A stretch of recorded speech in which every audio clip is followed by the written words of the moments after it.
Ladies and gentlemen, you are listening to Life Well Lived by Omobola Stephen. It's an engaging and enlightening talk show on life, relationships, and the business of life. Grab a cup of juice and just chill. Life Well Lived by Omobola Stephen. Live life. Live fully.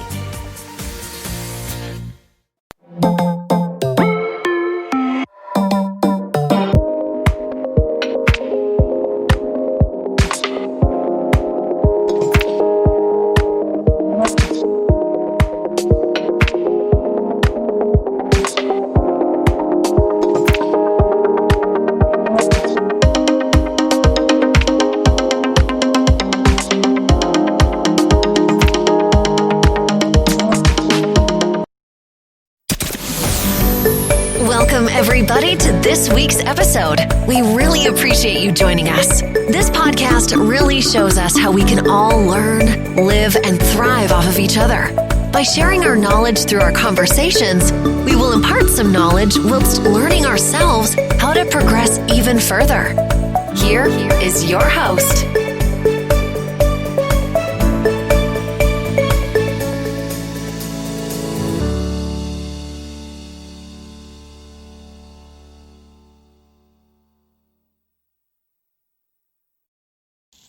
Hi, it's Omobola Stephen. This is Life Well Lived by Omobola Stephen. Open, frank, and unbeaten. Now, I'm kind of feeling so warm out here, but it's cool. I like it. I've had some indescribable feeling about something ravaging in my mind lately. Sometimes I just want to show it and focus on the task ahead, but it's good that I like it to flow freely. You can catch up my episodes on my podcast on major and popular distribution platforms like Deezer, aite, and Google Podcast, and Podcast Addict, on iTunes, and listen notes Joseph on Castbox, on Podchaser, on Spotify, and on SoundCloud. Go ahead and search for Life Well Lived by Omobola Stephen. Now you go, just chill and listen on. Now, I have to admit that money has never been my number one motivation in life. Truthfully, finances were so low on my list of priorities that for a long time I neglected them, which is probably why I didn't make my good life decision concerning finances until I was in my early 30s. Now that's so true. But we all have seen what lack of good financial management can do to people in their 20 years. For some people who walk into their 80s do so simply for the joy of work or to be with people. But I know that majority of people who keep working in physically demanding jobs during the season of life do it because they have no other choice. So to my topic of discussion today is on financial discipline. I need it badly and I know someone out there needs it too. Now, to help you approach your finances every day with the right attitude, follow these guidelines. Number 1 is for you to become a good earner. Now, to become a good financial manager, you must first have something to manage. That's why I believe the first discipline of finances is to maximize your earning potential by maintaining a strong work ethic and learn how to make and manage money. Develop a relationship with people who are successful in this area and learn from them. There are also plenty of good books about personal and business financing. Number 2 is for you to pay yourself every month. This is one fundamental that will never change. It's a difficult concept to grasp really for people who are used to putting everyone else's needs first. Every month after you write the rent check or pay the mortgage bank, beg the next one out to you. If you're married or in a relationship, you need to be assertive about this. Don't let your husband or your partner take total control. Get involved and agree on a unified strategy. Save or invest 10% of your gross income if possible. Now, if you're not able to do this, pick a smaller number.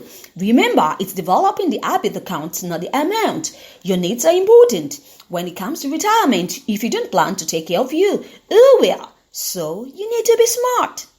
Number 3 is for you to stick to your plan. For most people, this is the hard part. It helps to focus on the end result and the freedom your financial discipline will bring to you. Money problems really are one of the main causes of diverse discipleship. Poverty is certainly no fun too. The fear of being a bag lady weighs heavy on women. I know that. These are all good reasons to stick to your plan. Use whatever stimulus it takes to motivate you, whether it's the fear of loss or the joy of financial freedom. Number 4 is for you to teach your kids the basics. Educating children about money is a parent's responsibility. Teach your children the value of a dollar. Give them clear examples of bad money habits and have open discussions around the supper table. As they get old in life, make them save for what they want. They will respect you for this late in life. You can go ahead to introduce to them the concept of giving and being charitable. A good example is even for a young child is to explain that a dollar is best split up as follows: 10% for the government and taxes, 10% for charity to people who are less fortunate, and 10% for saving or investing. That means helping your money to grow, and you get to keep the remaining 70%. Label for glasses of jars accordingly and have them deposit the appropriate amounts when they receive or earn any money. That is it.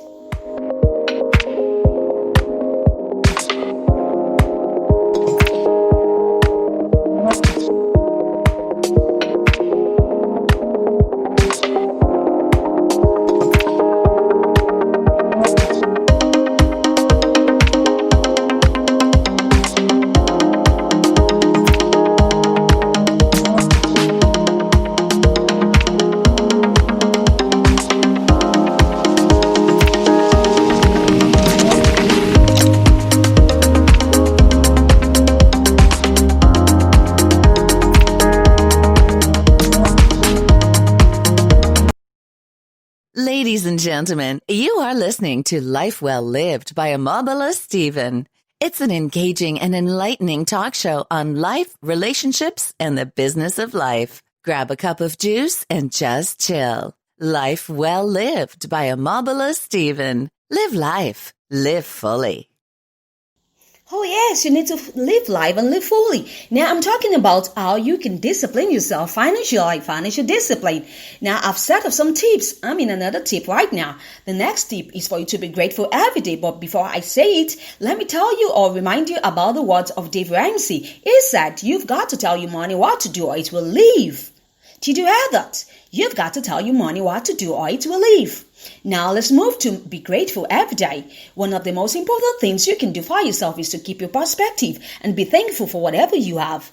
Now to the word of poet Rudyard Kipling. He once said, he told his audience while speaking at a graduation ceremony, do not pay too much attention to fame, power or money. Someday you will meet a person who cares for none of these, and then you will know how poor you are. Now that's deep. If you work at it and maintain an attitude of gratitude, you will find it easy to manage your finances every day. Let me repeat myself. If you work ahead and maintain an attitude of gratitude, you will find it easy to manage your finances every day. Beautiful. Next, don't compare yourself to others. Whenever people start comparing themselves to others, they get into trouble. I mean it. Comparisons of money and positions can be easy or especially detrimental. Wanting to keep up with neighbors who appear well gets many people into horrible debt. So you need to be yourself.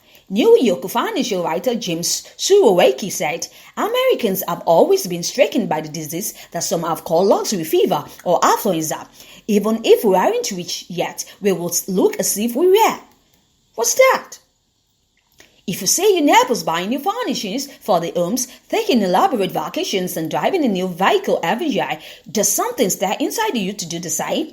That someone appears to be in circumstances similar to yours doesn't mean anything. Not at all. Your neighbors may earn twice as much as you do, or they may be in debt up to their eyeballs and 3/4 of their way to bankruptcy court. Don't make assumptions and don't try to be like someone else. In other words, don't be a wannabe. Don't be a wannabe, that is it.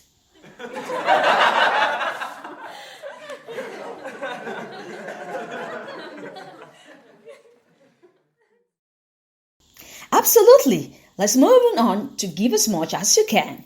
Give as much as you can. Artibus Lawson said, money is another pair of hands to heal and feed and bless the desperate families of the heart. In other words, money is all my other self. Money can go where I do not have time to go, where I do not have passport to go. My money can go in my place and heal and bless and feed and help. A man's money is an extension of himself. Nice one. That's true of your money only if you're willing to part with it. Or to put it in a more colorful way, as Anna Anderson Clothing Company founder Gunnar Handout did said. She says, money is like manure. If you let it pile up, it just smells. But if you spread it around, you can encourage things to grow. Now, what did you say to that? Give as much as you can. Okay, let me be rounding up with the words of Epictetus. Epictetus said, wealth consists not in having great possession, but in having few wants. Nice one. So, here's the Omobola signing out today. I want you to stay safe always. Peace, y'all.